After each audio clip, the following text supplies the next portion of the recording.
mga kaibigan,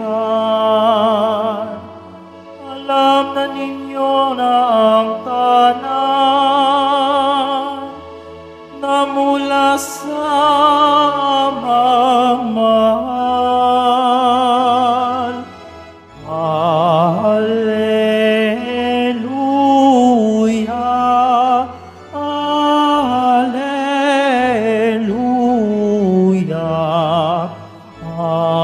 Alleluia, Alleluia.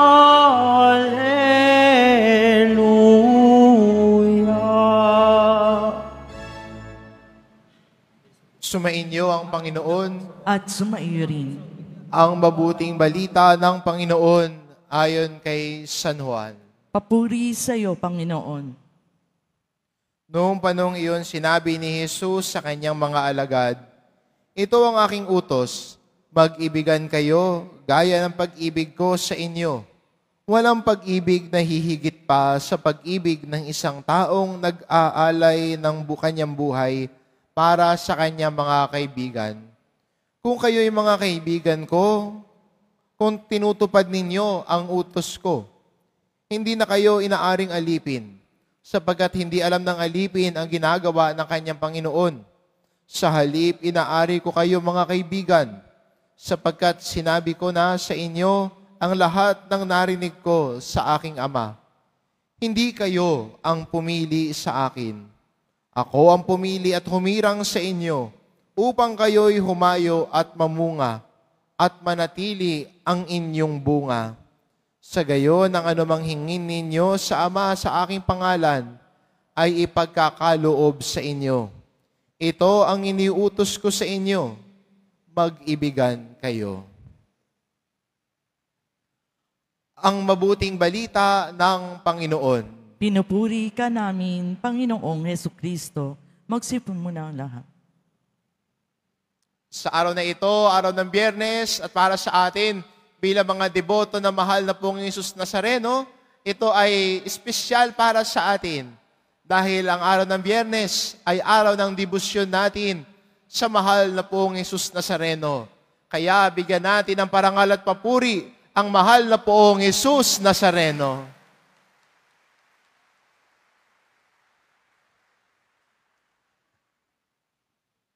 Kung talaga nagbibigay parangal at papuri tayo sa mahal na poong Jesus Nazareno, magandang balikan sa buhay natin bilang Kristiyano ang kanyang salita. Dahil kung wala ang kanyang salita, what gives us order? Pag wala ang salita ng Diyos, ano nagiging gabay natin sa ating pamumuhay, sa ating debosyon? Kaya magandang para sa atin at paalala ng Panginoon sa atin ngayon, na ang tandaan ng deboto ay nagmamahal sa Kanya. Sino dito ang nagmamahal sa poong Nazareno? Palakpak!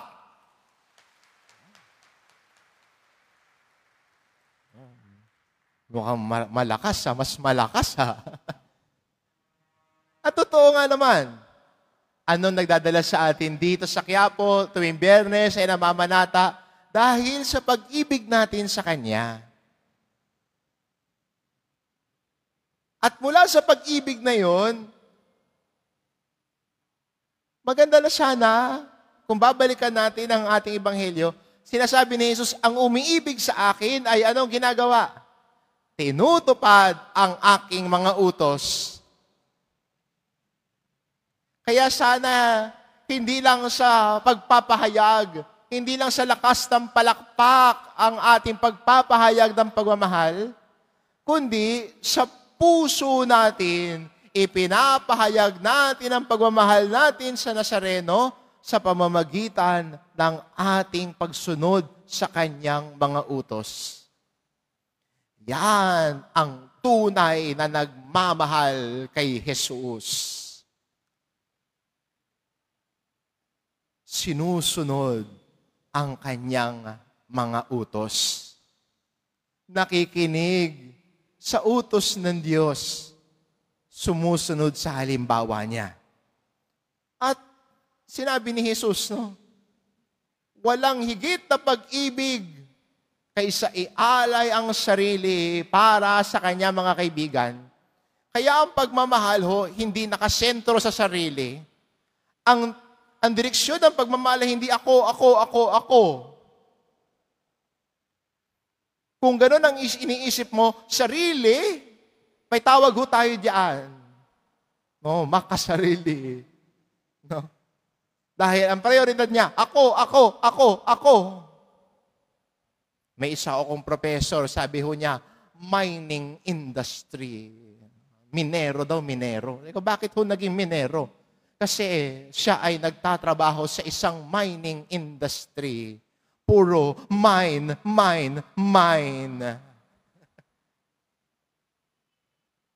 Pero, ang direksyon ng pag-ibig hindi para sa sarili, kundi paglatag ng sarili.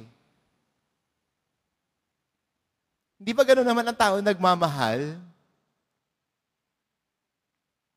Bagamat may hirap, bagamat may konting kirot, may mga sakripisyo, di ba ang tao nagmamahal, nilalatag ang sarili niya para sa minamahal niya? Hindi ba para sa mga magulang, dahil sa sobrang tindi ng pagmamahal niya sa kanyang mga anak, handang ilatag ang sarili. Handang magpakapagod para sa kanyang mga anak. Para sa kanyang pamilya.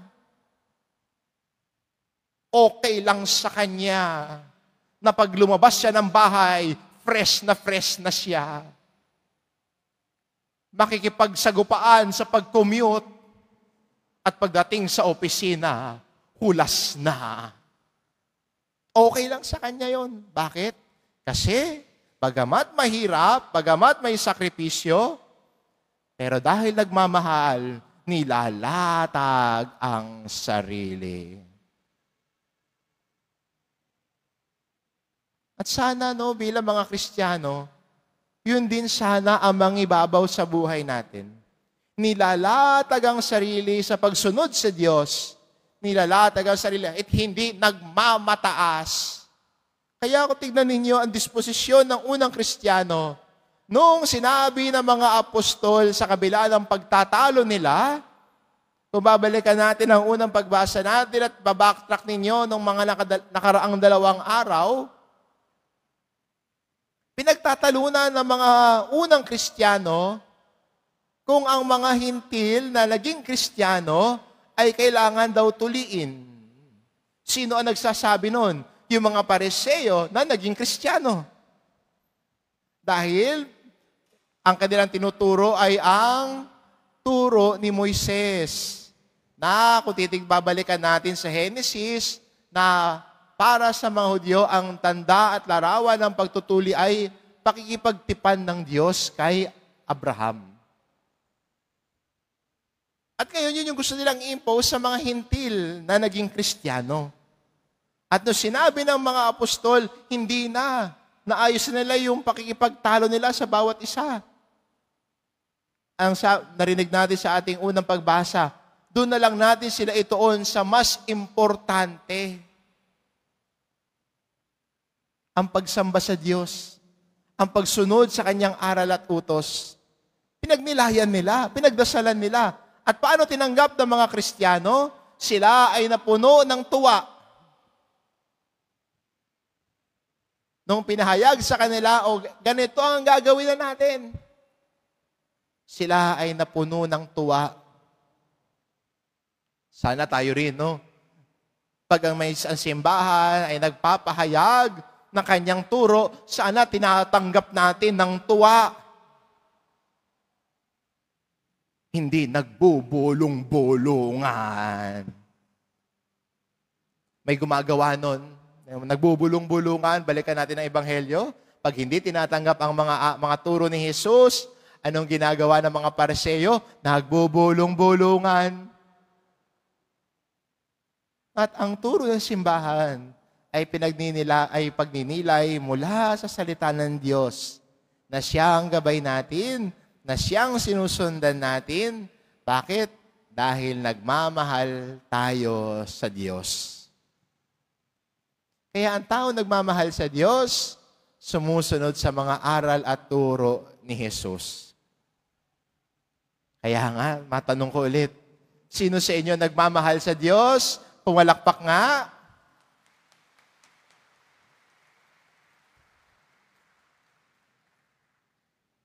Sino ngayon ang nagsasabi, dahil mahal kita, susundin ko ang mga utos mo, pumalakpak.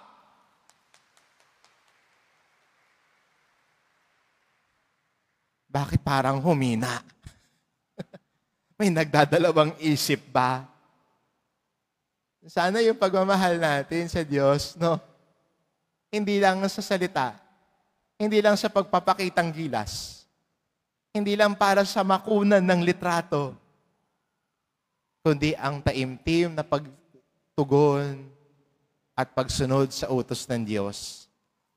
Pumalakpak nga ang nais sumunod sa Diyos.